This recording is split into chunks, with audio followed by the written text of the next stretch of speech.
kamot. Ang Mabilin. dapat, hindi. Kasi minsan hindi, nakaganyan lang talaga siya. So, hindi ka magtutwist, hindi ka mag-aano, hanggat you haven't seen one of the axilla. So, yung scapula, di ba, una makikita ng bata. Kung naglabas na yan, hindi ka pa rin pwede mag-ganon, ha? Dapat nakita mo yung isang kilikili. So, yung axilla. Once naging visible na yan, so nandyan na siya, that's the time you do yung driving. Yung so, it's either to the right or to the left. pag nakita mo siya, that's the time na pwede mo Tanggalin siyang ang isang with kamay. one finger or pwedeng dalawa kung may nagsusupport na assistant dito. So, ganyan. So, Balik. pag nakalabas na, that's the time na 90 degrees ka na naman. Pag nakita mo yon, pwede mo siyang buutin. Pero dapat yung kamay nyo, kasi minsan pag dito, baka mabalian ha. So, nasa lubot Okay, lang. ma-pressure Nasa tayo. anterior, iliac, Ma-pressure tayo. tapos nasa pelvis. So, parang kung ano, nandito siya. And yung the rest of the fingers nandito. So, nakaganto lang siya. So, ganyan. So, kung lumabas na siya, that's the time, minsan kahit isang finger, nakakaano siya. So, yes. Balik. So, palabasin na ang ulo. So, babalik na Wala lang siya ng problema. ganyan. Kang ulo na po. So, what is the, si Doctor, ano nga yung ating ano? What is the, ang tawag sa Management. pagpapadeliver ng head? Nakuyak ko Yung yung Mauricio, Smelly, Yung sige. absent. Sige. Absent. So, Mauricio, Smelly, maneuver. So, what is that?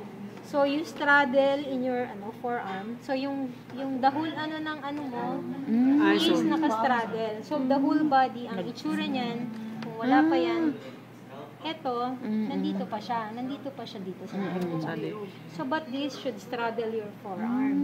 So, nakaganyan siya. Yung isang, together with the yung dito, suprapubic, may dalawang isa dito. Ako anak, Ako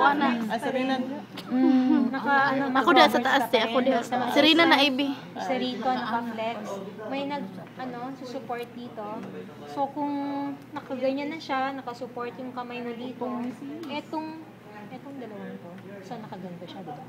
So, the other hand should be, so, yung suprapubic pressure will help na iganon na ma-flex siya. Tulok sa kubos. So, dahan-dahan siya. And eventually, lalabas naman siya. So, yun na nga. That's why, lalo na kung matagal siya nakagawa, lalabas naman siya. So, actually, nandito na siya. Pag lumabas na siya. Nagum na. Hindi sa loob ng bibig, dito lang sa maxilla. Hayang do. Kung nakayang. Yung chin. Saan na? Yung dire. Hyperextended. Ako nakahangad siya. Birahon ang dire do. Para actually, hindi dito lang siya Kasi lalabas din siya. Dire lang. Kung hayang, minsan nga hindi nagte-turn si iba dapat automatic paglabas nung katawan is bumabaliktad siya minsan. So kung talagang lang siya, meron ding maneuver, yung modified Pinard maneuver. So talagang hindi man siya nag-rotate. So talagang ganyan na lang siya. So kung ganyan, baliktad naman. So nandun pa rin yung ulo, pero nandito dapat yung kamot mo. So nakaganto siya, hindi pa siya nakasara, no? So the other hand is supporting itong dalawa. Pwede rin na yung assistant maglagay ng towel para hindi nakakasagabal yung kamay.